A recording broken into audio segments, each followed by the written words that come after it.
Boa tarde a todos. Quem pratica neurooftalmologia sabe das dificuldades do diagnóstico das doenças neurooftalmológicas. Mesmo naqueles casos onde o paciente tem realmente uma doença neurooftalmológica. Mas além disso, existem outras formas de você ter dificuldade no diagnóstico das doenças neurooftalmológicas, quando a causa do problema é ocular e não essencialmente neurooftalmológico.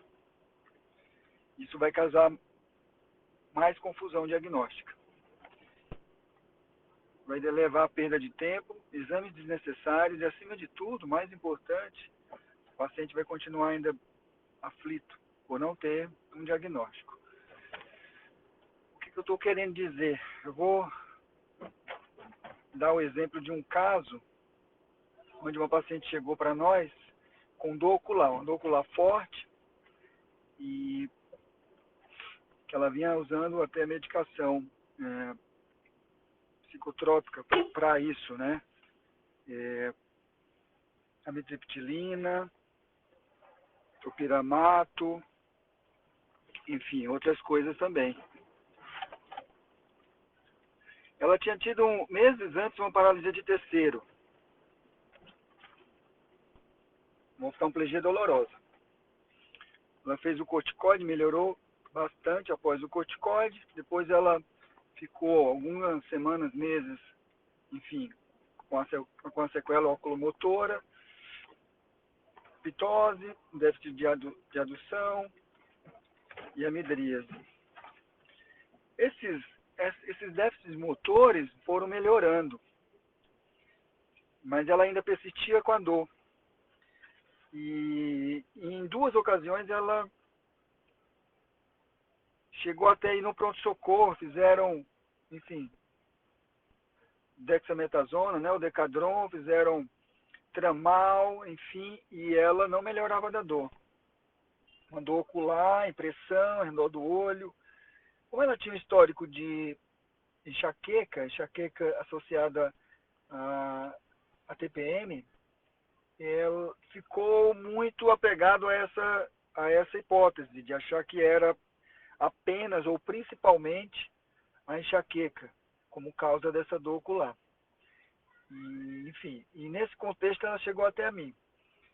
E já na anamnese, depois de ela contar tudo isso, no início eu até pensei que pudesse ser oftalmoplegia dolorosa, enfim, uma antolose errante ou qualquer outra lesão inflamatória levando a dor que estivesse recorrendo, mas como ela não tinha recorrência do déficit motor, eu deixei essa hipótese, vamos dizer, do lado, assim, não como uma provável causa.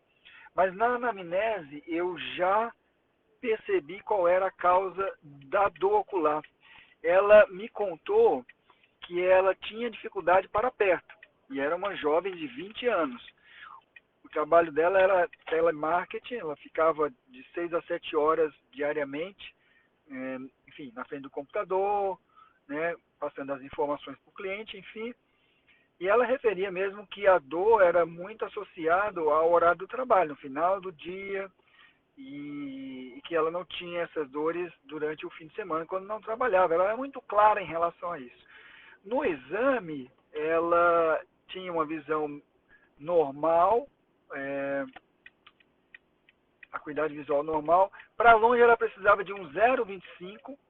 Agora, o curioso é que ela, para perto desse olho acometido anteriormente da oftalmoplegia dolorosa, ela precisava para perto, sem correção, ela chegava a J3 e ela precisava de mais 1,5 para ler J1 na distância de 35 centímetros, né, para perto.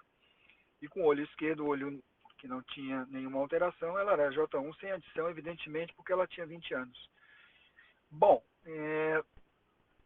a gente nunca tem certeza das coisas, mas a gente tem que dar atenção e não fechar os olhos para as questões mais óbvias. Como eu vi esse quadro todo,